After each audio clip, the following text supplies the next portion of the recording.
Bom, vamos ao quinto episódio da segunda temporada e eu não vou ficar contando exatamente tudo o que aconteceu que nem os outros canais, senão fica aí um vídeo que fica quase com a duração do episódio. Mas o que eu gosto de falar é a relação com os contos do Tolkien e também possíveis teorias e caminhos que a série pode seguir daqui pra frente.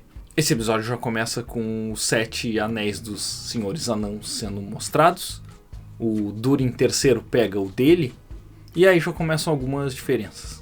Porque o Durin ele acaba recebendo uns poderes, ou tem poderes amplificados de saber onde cavar. E assim ele acaba resgatando a prosperidade de Casa Dûn, pelo menos temporariamente. Mas o que é dito sobre esses anéis nos contos do Tolkien é que eles na verdade não têm esses poderes mágicos. Eles apenas tornam esses senhores anãos mais gananciosos e teimosos, ao ponto de enlouquecer. Bom, isso a série já mostrou, porque depois esse Durin começa a querer cavar mais fundo. Inclusive indo contra a sua índole de ter certos limites. Abrindo mão disso e dizendo que não, agora pode cavar mais fundo do que nunca por ali. Em seguida nos apresentam o portão de Durin, esculpido em pedra em uma parceria entre o Narvi e o Celebrimbor, o mesmo que o Gandalf mais tarde não sabe qual é a senha para entrar. Depois o Celebrimbor discute com Annatar sobre forjar e entregar 9 anéis de poder para homens que são gananciosos e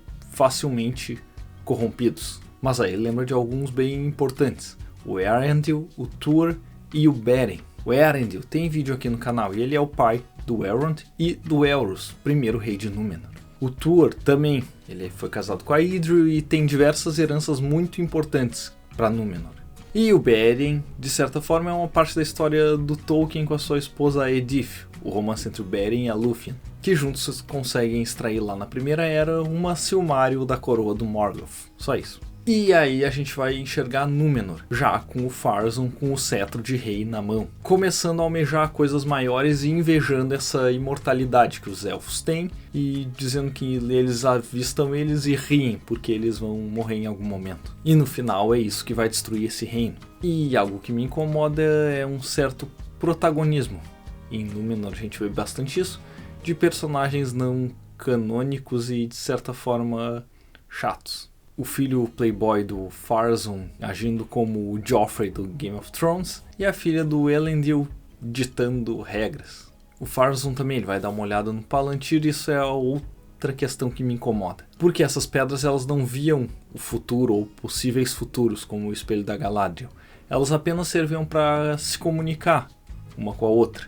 Existiam 7 Palantir e eles enxergavam um ao outro. Eram telefones com câmeras ruins. De volta ao Celebrimbor, uma coisa engraçada é que eles estão usando uma das partes da porta de Durin como mesa, deixando ali os papéis, umas anotações, umas ferramentas, uns cafezinhos, enquanto forjam os outros anéis. A cena vai pro Gil-galad tendo visões e depois, apesar de lá no final ele dizer pro Elrond que não vai mandar uma tropa para Eregion, ele acaba mudando de ideia e vai mandar sim. Pois é a partir da destruição de Eregion pelo Sauron que o Elrond, com uma tropa e alguns sobreviventes, entre eles o Celeborn, marido da Galadriel, vão fugir para o norte e fundar o reino de Valfenda. De volta a Casa Dûn, a Disa quer uma pedra caríssima, que obviamente ela deixa cair, ela vai rolando até um laguinho no meio de Casa Dûn. E provavelmente a criatura que aparece nesse momento e faz tudo estremecer é o Observador na água, o mesmo que vai pegar o Frodo quando a sociedade está entrando em Moria. E aí o Durin III aparece numa reunião com mensageiros dos Senhores Anãos falando sobre aqueles anéis de poder. E começa a mandar o Narvi e os outros anãos cavarem mais fundo. E sim, é assim que eles vão encontrar o Balrog. Falando da Forja dos Anéis de Homens, a Myrdannia tá invisível, porque ela resolveu experimentar uma joinha. Na verdade ela ficou vivendo entre mundos. Não é que quem utiliza um daqueles anéis vai ficar invisível, tipo o Frodo.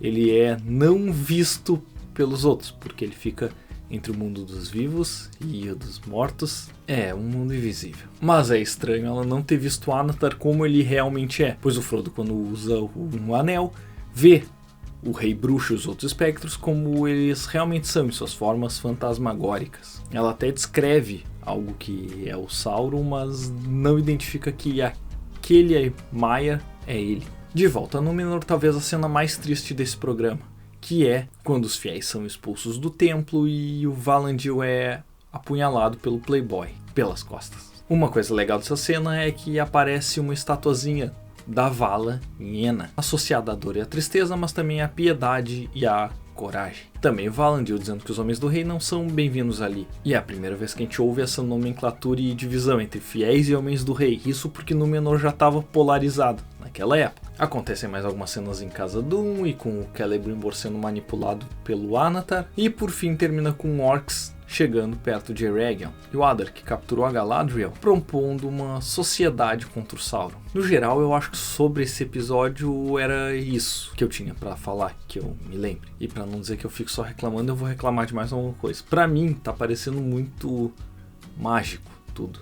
É uma magia estilo Dungeons and Dragons, que nos contos do Tolkien é mostrada de forma muito mais sutil. O Gandalf, por exemplo, ele tem um dos anéis élficos, mas isso não é nem citado nos filmes. Quer dizer, ele fala quando encontra o Balrog, mas só talvez quem tenha lido entende, quando ele diz que tem a chama secreta. Ele também não solta bolas de fogo, os anéis não têm tantos poderes assim, as pedras videntes não têm clarividência, então essa atribuição de tantas magias e efeitos rápidos não me pega tanto. No mais, eu espero que eles tenham um pouco mais de desenvolvimento e não acelerem a fim de mostrar de uma vez eventos importantes. E vocês, estão curtindo a série? Vou deixar aqui nas sugestões 2 vídeos, um sobre o observador na água e um outro detalhando algumas coisas sobre a porta de Durin. No mais, obrigado por assistir. Tchau!